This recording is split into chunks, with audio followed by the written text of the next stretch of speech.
Hello and welcome to my channel. Joyce time. We'll go straight to our next sticky outy bit. So if you have this lovely Bible, go fetch it and we'll get down to it. So what are we on today? Well, we're on page 1, 2, 3, 4. Sounds a bit strange, but it is, trust me. 1, 2, 3, 4. It's Jeremiah. And the main reading is it says God's good plan. We've also got a life point to add, and we got 2 life points on this one. So we got the reading and then 2 life points. That keep us busy, won't it? Shall we see what we've got for today?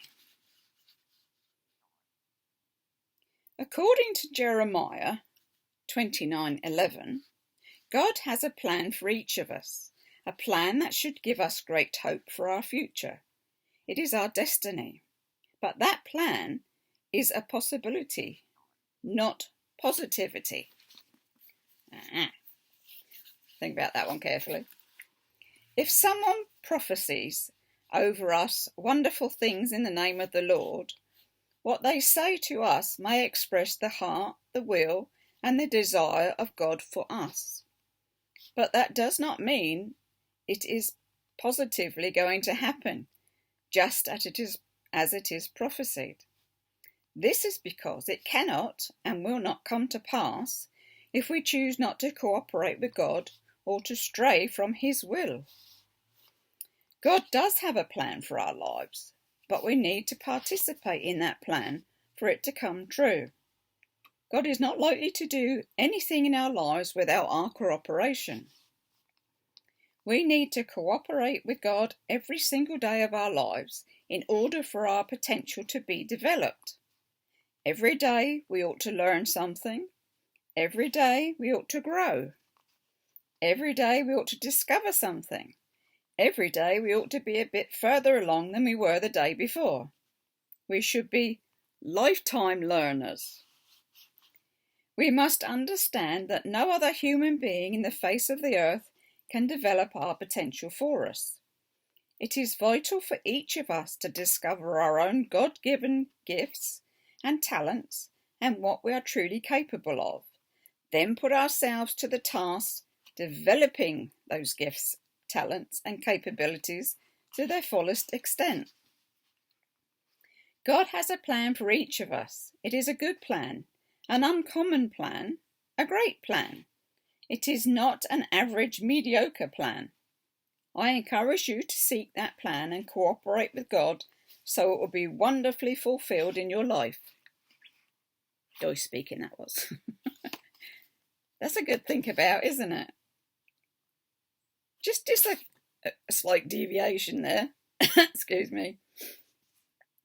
It said we should be lifetime learners.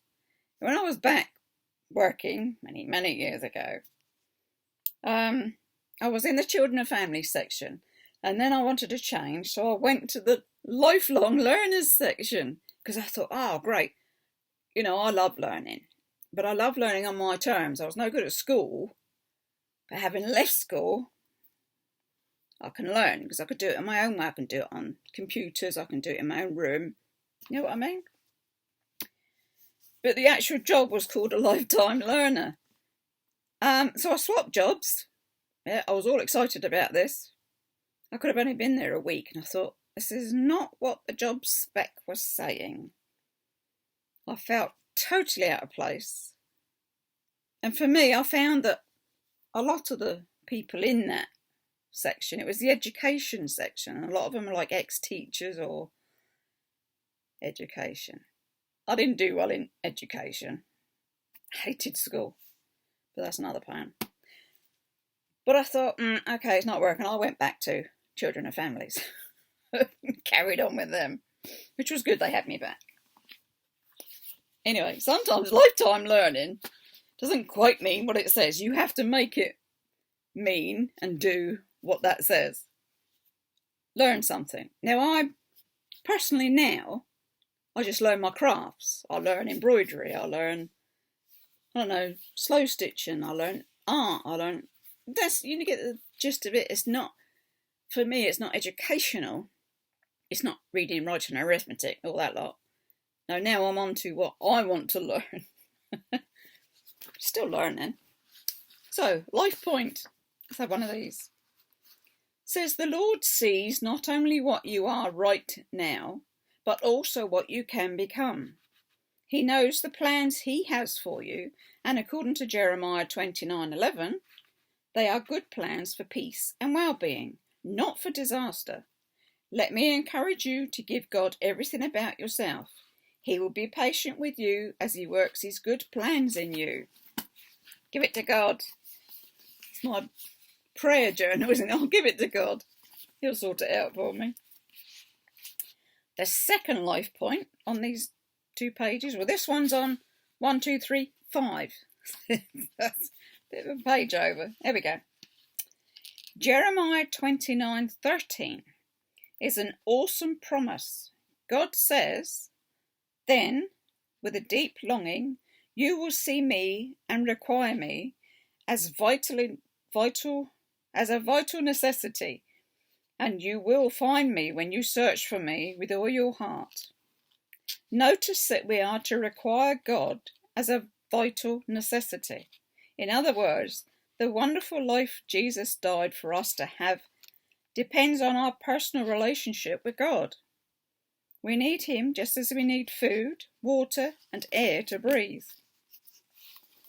When you spend time with God, everyone knows that you become calmer, you are easier to get along with, you do not lose control of your emotions as quickly, your patience increases, wisdom is manifested through you, and your heart soon understands what God likes and what offends him.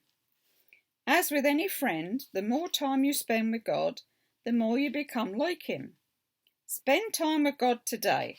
Make it a priority. Your life depends on it because he is your vital necessity.